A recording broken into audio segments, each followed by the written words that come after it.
côté, qui prend un lancer écrasé, ça passe à côté. Kubis Marino, Matima derrière la cage. Oh, bien fait! Oh, l'ouverture du score en 2 temps. Et il me semble que c'est Deschamps qui ouvre le score pour Grenoble. Sur cette présence grenobloise dans la zone. Et c'est surtout la première remise là. Le tour de la zone qui a été effectué et qui a complètement qui marque Deschamps son 2e but de ses playoffs. Le premier, il avait été inscrit en cash lead lors du tout premier match des quarts face à Briançon. Déviation, Coudry, Leclerc gratte ce palais, bien fait. Et ça fait 2-0, Treille qui marque le 2e but sur ce palais gratté derrière la cage par Valentin Grossetête. Grenoble efficace dans ce premier tiers-temps et 2-0. Le tir du capitaine grenoblois sous la barre et la joie du COP 30. Ah, il peut rien, le portier angevin, ça fait quasiment barre rentrante. Il y a même la gourde qui bouge. Le public grenoblois le voit derrière les plexis, massé derrière les plexis, qui peut... Ritz. Et le palais gagné par les Angevins. Le tir, c'est pas le but. Et Didio Balsamo tout de suite qui permet aux Angevins de revenir au score. Ça va faire but, donc 2-1, le but qui est accordé. Gabory qui en a perdu son casque, mais Grenoble qui se laisse déconcentrer. En plus de ça, Rotonen va concéder une pénalité, il me semble, parce qu'il y a une faute sur Gabory. Ça fera 2-1. Grenoble qui a pris 2 buts d'avance, mais vraiment pas longtemps. Et là, la succession. Et c'est Didio Balsamo qui convertit l'offrande.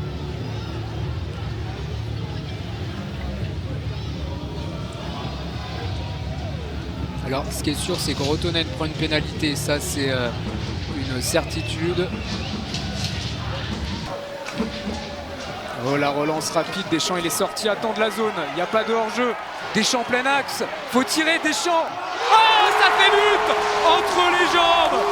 Ce palais, il a été contré, il me semble, et il a perturbé Elliott Lévesque. Ça fait 3-1. Le doublé de Nicolas Deschamps, faudra peut-être vérifier si des buts pour Grenoble. Ce tir, il ne l'a pas vu partir, Elliott Lévesque, peut-être Manning le gêne. Entre les jambes, 3 buts à 1. Ça traîne devant la cage grenobloise, c'est pas terminé. Le tir, c'est dans la lucarne. Philippe Allais dans la lucarne de Mattia Pintaric et Angers qui score sur ce powerplay, un powerplay évitable. Et comme tout à l'heure, Angers tout de suite revient à un but, alors un peu plus tard certes.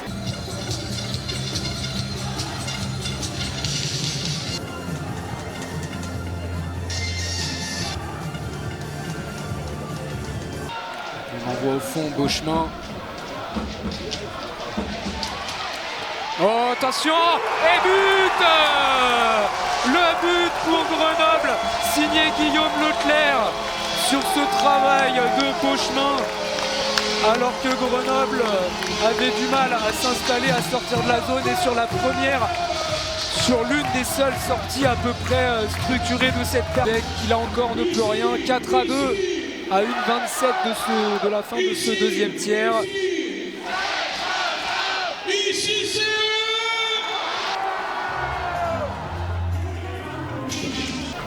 Voilà qui est fait. Boivin, Beauchemin. Et ça fait but! Le but de Beauchemin qui, sur une action similaire au 4e but, efface le portier des Ducs et marque dans la lucarne 5-2 au moment où Grenoble était en train de prendre le dessus. Et bah Grenoble sur son temps fort, le petit geste là pour faire coucher le gardien des Ducs, ça fait 5-2, c'est un peu comme le même but que Leclerc, ça passe à côté, c'est pas fini. Beauchemin, encore 50 secondes de powerplay, là il y a la grosse ligne. Oh bien joué Trey, 6-2. Ça fait 6 et une magnifique action, le tic-tac-toe. Et là, Grenoble qui prend 4 buts d'avance. Le power play, c'est la force des brûleurs de loup depuis le début de ces playoffs, depuis le début de cette série. D'ici, je vais mourir d'ici les 8 dernières minutes, mais c'est pas grave. 6 buts à 2 pour Grenoble.